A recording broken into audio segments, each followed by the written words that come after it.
हमारा भारत देश अपनी खूबसूरती और विविधताओं के साथ साथ मंदिरों के लिए भी जाना जाता है। हमारे भारत में असंख्य मंदिर हैं।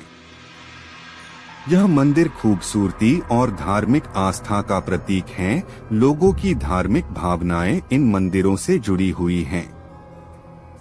हमारे देश में एक से एक पौराणिक मंदिर मौजूद हैं, जो कई हजार साल पहले बनाए गए थे। इन मंदिरों की खास बात यह है कि यह बहुत ही खूबसूरत, आस्था का केंद्र और बहुत से लोगों के लिए पर्यटन स्थल हैं। अगर इन मंदिरों की बनावट को ध्यान से देखा जाए तो इसमें कोई संशय नहीं है कि आपको इनमें बेहतरीन डिजाइन और कलाकारी दिखाई देगी। लेकिन अगर आप थोड़ा सा नजरिया बदलकर यह सोचेंगे कि यह उस समय जब सिर्फ छेनी और हथौड़ा ही होते थे, तब यह डिजाइन और कलाकृतियां कैसे बनाई गई होगी।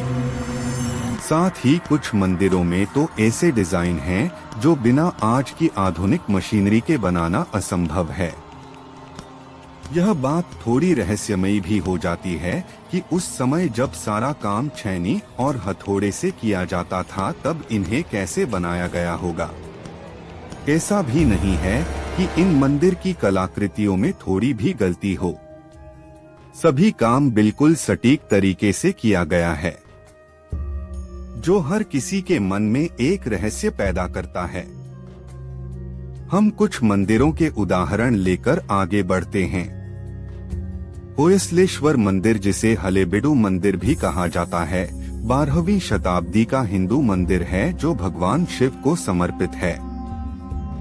यह भारत के कर्नाटक राज्य के एक शहर और होयसला साम्राज्य की पूर्व राजधानी हलेबीडु में सबसे बड़ा स्मारक है। मंदिर एक बड़ी मानव निर्मित झील के किनारे पर बनाया गया था और होयसल साम्राज्य के राजा विष्णुवर्धन द्वारा प्रायोजित किया गया था। इसका निर्माण 1121 सी के आसपास शुरू हुआ और 1160 सी में पूरा हुआ। 14वीं शताब्दी की शुरुआत में हलेबीडु को 2 बार बर्खास्त किया गया और मुस्लिम सेनाओं द्वारा लूट लिया गया।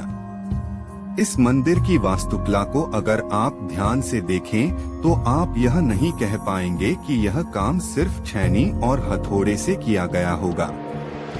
ऐसा लगता है कि इन्हें आधुनिक मशीनों बिना बनाना नामुमकिन है। कुछ तस्वीरें देखिए। यह फोटो विकिपीडिया से ली गई है।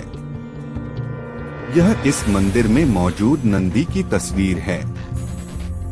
इसे ध्यान से देखिए। नंदी पर जो फिनिशिंग की गई है और यह हजारों सालों से ऐसे ही है। क्या यह किसी छेनी और हथौड़े द्वारा की गई होगी? और जो डिटेल नंदी को बनाने में दी गई है, क्या वो सिर्फ छेनी और हथौड़े से संभव है? एक और तस्वीर देखें। यह फोटो विकिपीडिया से ली गई है। मंदिर के गर्भगृह में बने इन स्तंभों को देखिए। क्या आपको लगता है कि यह उस समय के औजारों से बनाए गए होंगे? बिल्कुल नहीं, बल्कि इनको देखकर लगता है कि यह किसी खराद यानी लेथ मशीन में बनाए गए हों। आपकी क्या राय है, कमेंट में बताएं। एक और मंदिर का उदाहरण देखने से पहले एक और हैरान करने वाली तस्वीर देखते हैं। यह फोटो विकिपीडिया से ली गई है। यह तस्वीर इस मंदिर के नक्शे की है। आप देख रहे हैं कि यह कितना वेल स्ट्रक्चर्ड है। यह कैसे उस समय की तकनीक के हिसाब से यह बहुत उन्नत है। और यह विचार करने लायक बात है कि बिना किसी ड्रोन तकनीक के यह नक्शा कैसे तैयार किया गया होगा। कैलाश मंदिर। कैलाश मंदिर संसार में अपने ढंग का अनूठा वास्तु, जिसे मालखेड़ स्थित राष्ट्रकूट वंश के नरेश कृष्ण प्रथम 757 से 783 ईस्वी में निर्मित कराया था। यह एलोरा जिला औरंगाबाद स्थित लयन श्रृंखला में है। अन्य लयनों की तरह भीतर से कोरा तो गया ही है, बाहर से मूर्ति की तरह समूचे पर्वत को तराशकर इसे द्रविड़ शैली के मंदिर का रूप दिया गया है। अपनी समग्रता में 276 फीट लंबा, 154 फीट चौड़ा यह मंदिर केवल एक चट्टान को काटकर बनाया गया है। इसका निर्माण ऊपर से नीचे की ओर किया गया है। इसके निर्माण के क्रम में अनुमानित 40,000 टन भार के पत्थरों को चट्टान से हटाया गया। हैरानी की बात है कि बिना किसी टेक्नोलॉजी के यह मंदिर सिर्फ उस समय के औजारों से कैसे बना होगा। इस तस्वीर को देखिए।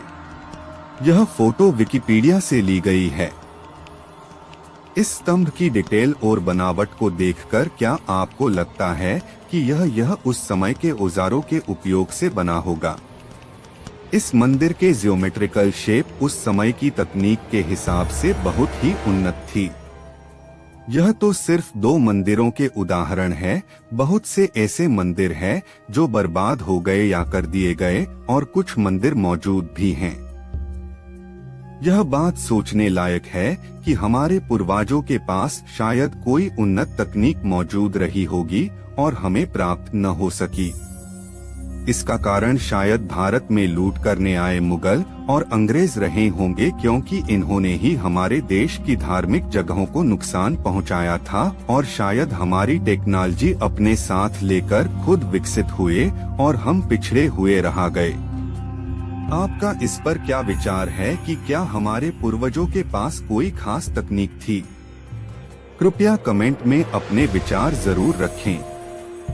अगर आपको यह कहानी अच्छी लगी हो तो लाइक, शेयर, कमेंट और सब्सक्राइब जरूर से जरूर करें भाई। धन्यवाद।